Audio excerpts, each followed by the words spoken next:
வணக்கம். உலகின் மிகப்பெரிய ஜனநாயக நாட்டை இயக்கும் அந்த சுவாரஸ்யமான வழிகாட்டுதல்களை அலச போகும் இந்த தொகுப்பிற்கு உங்களை வரவேற்கிறேன். இவ்வளோ பெரிய நாடு, கோடிக்கணக்கான மக்கள், ஏகப்பட்ட மொழிகள், விதவிதமான கலாச்சாரங்கள், இதெல்லாம் எந்த ஒரு பெரிய சிக்கலும் இல்லாம எப்படி இவ்வளோ சீரா இயங்குதுன்னு நீங்க எப்பவாவது யோசிச்சிருக்கீங்களா? அதற்கான விடை ஒரு மாபெரும் புத்தகத்துல ஒளிஞ்சிருக்கு. அதுதான் நம்ம நாட்டோட விதிமுறை புத்தகம். வாங்க அத பத்தி இன்னைக்கு கொஞ்சம் ஆழமா அலசுவோம். சரி, நேரடியா விஷயத்துக்கு வருவோம். குடியரசு தினத்தன்னைக்கு கடமை பாதையில நடக்கிற இந்த பிரம்மாண்டமான அணிவகுப்பை நீங்க டிவில பார்த்திருப்பீங்க இல்லையா? கொடி பட்டோலி வீசி பறக்க, மிடுக்கான ராணுவ அணிவகுப்புகள், கண்கவர் அலங்கார ஊர்திகள்னு நாடே ஒரு விழாக்கோலமா இருக்கும்.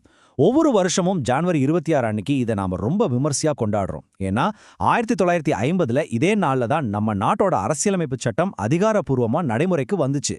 அந்த சத்தமான பிரம்மாண்டமான கொண்டாட்டங்களுக்கு நேர்மாறா இப்போ இந்த அமைதியான காட்சியை கொஞ்சம் பாருங்க. இதுதான் உண்மையான இந்திய அரசியலமைப்பு சட்டம்.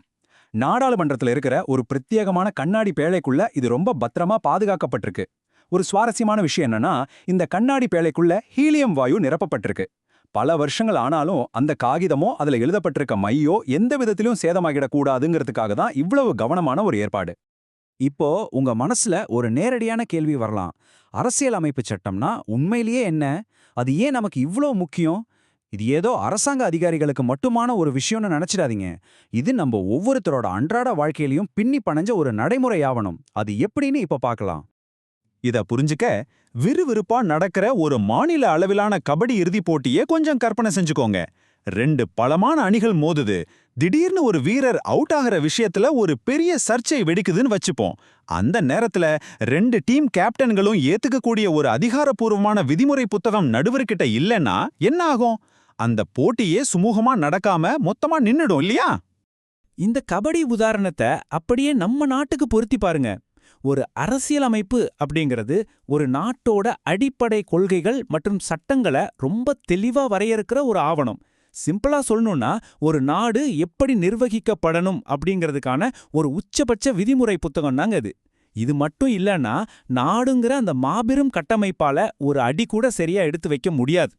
அடுத்ததா அரசியலமைப்பை உருவாக்குன அந்த மாபெரும் பணியை பத்தி பார்ப்போம். இவ்ளோ பெரிய பலதரப்பட்ட மக்களுக்கான ஒரு விதிமுறை புத்தகத்தை எழுதுறது சாதாரண விஷயமா என்ன? அது ஒரு மிகப்பெரிய சவால். இதற்கான பயணம் டிசம்பர் 1946 அரசியலமைப்பு நிர்ணய சபை உருவாக்கப்பட்டதிலிருந்து ஆரம்பிக்குது. ஓட்டுரிமை யாருக்கு கொடுக்கணும், நாட்டை எப்படி சரியா நிர்வகிக்கணும்னு பல சிக்கலான கேள்விகளுக்கு விடை தேடி கிட்டத்தட்ட 3 வருஷங்கள் தொடர்ச்சியா விவாதங்கள் நடந்துச்சு. ஒரு வழியா 35 லட்சம் வார்த்தைகள் பேசப்பட்டு நவம்பர் 1949 இந்த சட்டம் ஏற்றுக்கொள்ளப்பட்டு ஜனவரி 1980 முழுமையா நடைமுறைக்கு வந்துச்சு. 299 இந்த நம்பரை நல்லா கவனிங்க. இந்திய பிரிவினைக்கு பிறகு இந்த சட்டத்தை உருவாக்குற மாபெரும் பொறுப்பை சுமந்த உறுப்பினர்களோட எண்ணிக்கை இதுதான். இதுல 15 பெண் உறுப்பினர்களும் இருந்தாங்க அப்படிங்கிறது ரொம்ப சிறப்பான விஷயம். இந்தியாவுடைய பல பகுதிகள், வெவ்வேறு தொழில்கள், பல சமூகங்களை சேர்ந்த பிரதிநிதிகள் ஒன்னு சேர்ந்துதான் இந்த தேசத்துக்கான விதிகளை உட்கார்ந்து எழுதினாங்க. இப்போ திரையில இருக்கிற இந்த புகைப்படத்தை பாருங்க. Doctor B.R. அம்பேத்கரும் வரைவுக்குழு உறுப்பினர்களும் எவ்வளவு தீவிரமா வேலை செஞ்சுட்டு இருக்காங்கன்னு இதுல தெரியுது. இந்த மாபெரும் சபையோட தலைவரா டாக்டர் ராஜேந்திர பிரசாத் செயல்பட்டார். அதே சமயம் மிகச்சிறந்த சமூக சீர்திருத்தவாதியும் சுதந்திர இந்தியாவோட முதல் சட்ட அமைச்சருமான டாக்டர் B.R. அம்பேத்கர் தான் இந்த முக்கியமான வரைவுக்குழுவின் தலைவரா செயல்பட்டார்.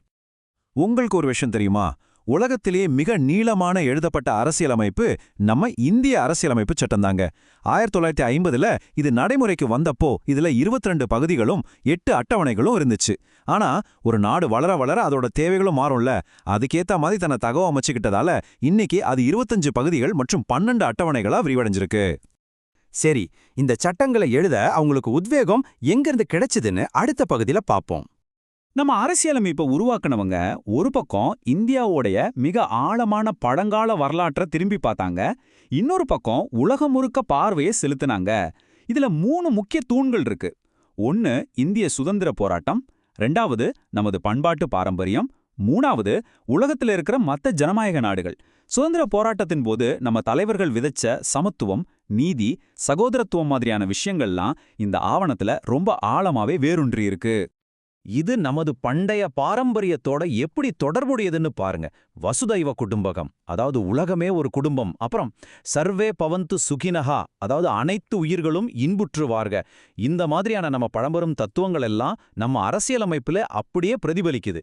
இந்த கடமை உணர்வும் மரியாதையும் தான் அடிப்படை கடமைகள் அப்படிங்கிற ஒரு பகுதியா இதுல இடம்பெற்றிருக்கு.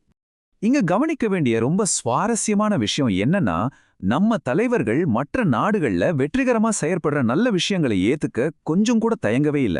1789 பிரெஞ்சு புரட்சியிலிருந்து சுதந்திரம், சமத்துவம், சகோதரத்துவம் அப்படிங்கிற கொள்கைகளை எடுத்தாங்க. அமெரிக்கா கிட்ட இருந்து சுதந்திரமான நீதித்துறை என்ற அமைப்பையும், அயர்லாந்து கிட்ட இருந்து அரசு வழிகாட்டு நெறிமுறைகள் அப்படிங்கிற கருத்தையும் எடுத்து அதை நமக்கேத்த மாதிரி மிகச்சிறப்பா பயன்படுத்தியிருக்காங்க. இப்ப நாம பார்க்க போறது ரொம்ப முக்கியமான பகுதி, அரசியலமைப்பு சட்டம் எப்படி ஒரு ஆட்சியின் வழிகாட்டியா செயல்படுதுன்னு பாப்போம். இந்த தத்துவங்கள் எல்லாம் கேட்க நல்லா தான் இருக்கு, ஆனா இது நடைமுறையில எப்படி வேலை செய்யுது? அந்த பிரம்மாண்டமான கொள்கைகள்லாம் ஒவ்வொரு நாளும் நாட்டை இயக்குற ஒரு கருவியா எப்படி மாறுதுன்னு தெரிஞ்சுக்கலாம். அதிகார பகிர்வு அப்படிங்கிறத 3 முக்கிய தூண்களா பிரிச்சிருக்காங்க.